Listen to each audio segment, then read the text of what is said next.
Joining us now over Zoom is our longtime friend and ESPN college football insider expert analyst, national champion, Trevor Matich. Trevor, like I said to everybody else, happy Monday. How was the best weekend ever as a BYU guy? You know, it was awesome. I'm just thinking about the poor people who were out enjoying the great outdoors over the weekend, who went off-grid, they were camping, and then they came back, and the entire, BYU fandom was going nuts. They're going, well, why? What happened? I was sitting by a creek playing my guitar, eating freeze-dried chili, right? Those are the guys I feel bad for, because this was a monumental, momentous weekend for BYU. And you said greatest ever. It's up there with the greatest ever. Freeze-dried chili. I'm not sure I've tried that or will try that, but we'll get into that later.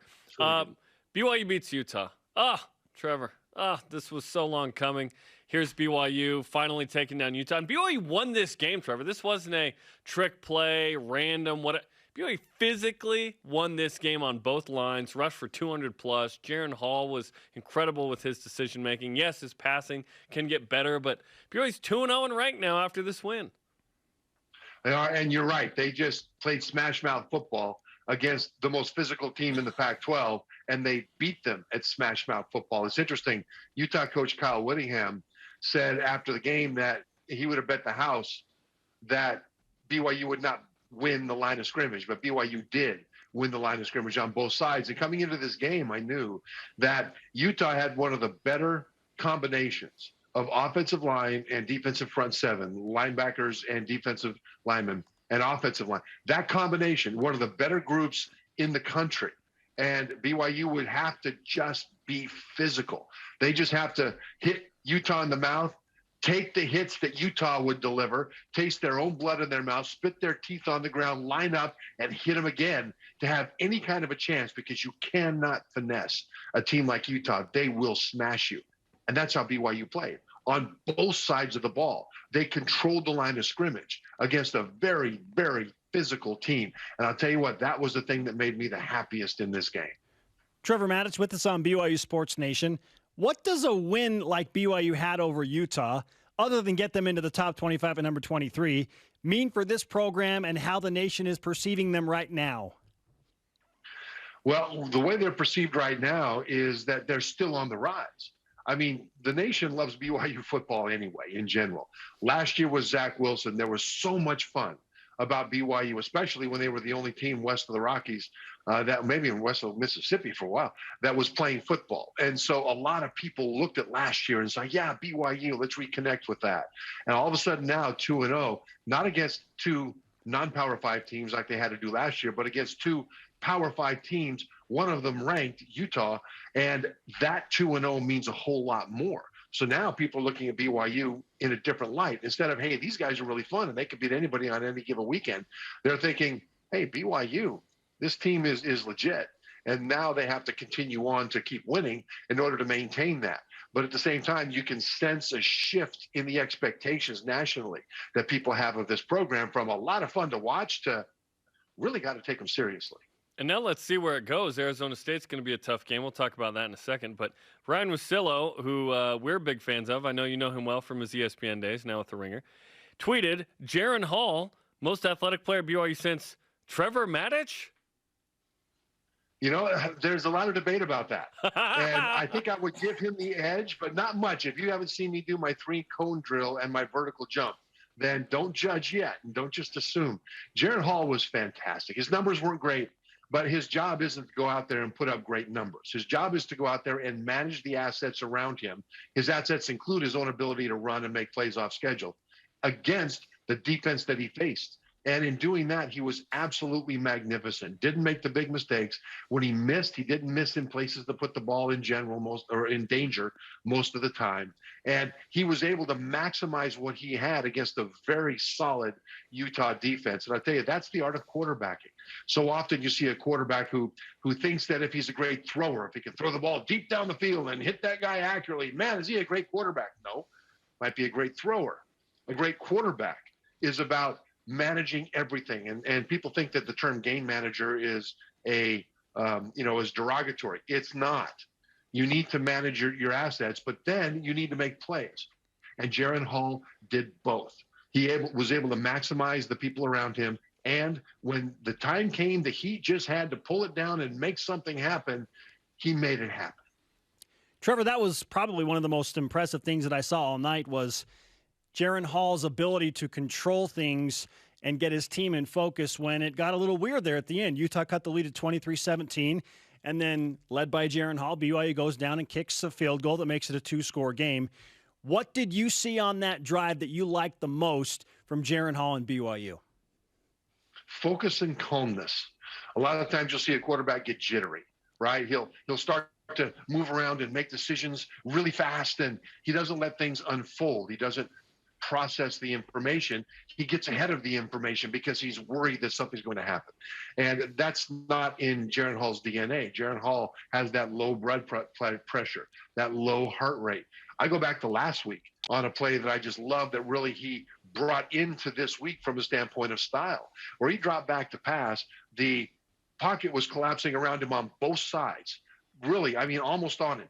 He moved a little bit to his left, and then he unleashed a perfect strike to Neil Pau for, I think it was 67 yards, right? And it's like his heart rate wasn't even up when he did it.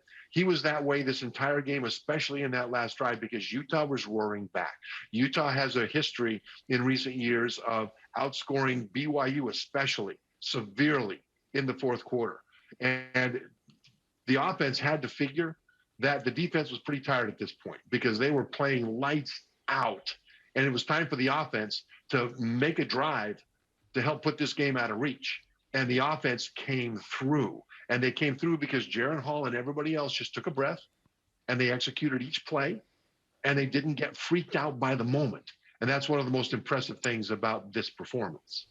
BYU to the Big 12, obviously extremely validating. It's going to be a couple of years before they actually get in and do that. But at first I thought, shoot, I was hoping BYU would be in next year. But now I feel like, no. This 2-year kind of ramp up of not only anticipation, but recruiting and budgets and schedules, it's going to take a sec. BYU feels like it's ready to go there now, but I think that this is going to be good. What's your overall reaction to, one, getting into the Big 12, and two, what it means for the next couple of years? This is amazing. This is absolutely amazing. BYU as an independent was great. BYU and is great. Independence has been good for BYU. The Western Athletic Conference for football has been fantastic for BYU, and then the Mountain West after that. And now going to the Big 12, this is the biggest thing off the field that's ever happened to this program, and it's well-deserved. Now, I think that going in with the other 3 schools in 2023 is the right move. As an independent, they could go in anytime they want. But when you look at what this does for the Big 12, it solidifies that conference. And in doing so, it solidifies BYU's position in college football because they lose Texas and Oklahoma to the SEC. That's tough.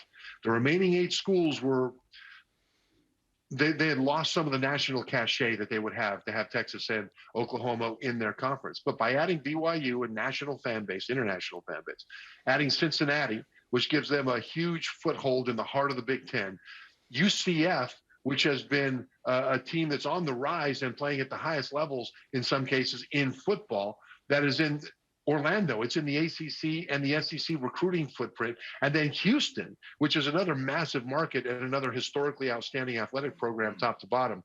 The Big 12 now has made itself national again.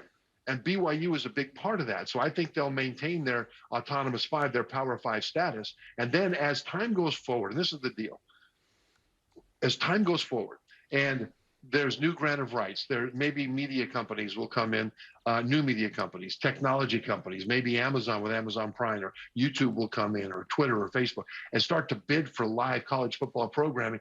The Big 12 is now once again a program or a conference with national reach. And so we can talk about the budgets and the money, and boy, all that'll be there. But BYU will now be in the thick of that stream. And that's what's important about this, because going forward, we don't know what college football will look like in terms of how people will consume it. But we do know that BYU will now certainly be consumed by college football fans at the highest level, and that's important. Trevor Matich is on BYU Sports Nation. Let's finish with this, Trevor. While BYU has to wait a little while to seek a Big 12 championship, They're the de facto Pac-12 South leaders with wins over Arizona and Utah, and another shot at Arizona State this weekend. How do the Cougars match up with the Sun Devils in a ranked matchup, 23 versus number 19? It's quite similar as it was in Utah. Arizona State's a very physical team, and a little primer for them. Last year, they led the Pac-12 in rushing yards per game. Well, in Utah, it was Arizona State. Last year, they led the Pac-12 in defense.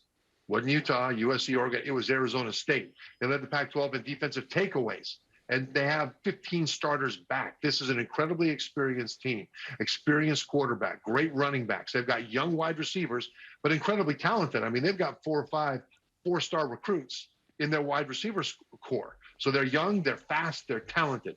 This is a team that is very complete in most ways, and BYU will have to put together a very similar style of play. They've got to be physical or they won't have a chance. But then the little guys on the edges and in the back seven on defense are going to have to run like they've never run before, because there'll be a whole lot of guys that they'll have to chase that are outstanding Pac-12 skill players. Cannot wait. Thanks for the pregame talk, Trevor.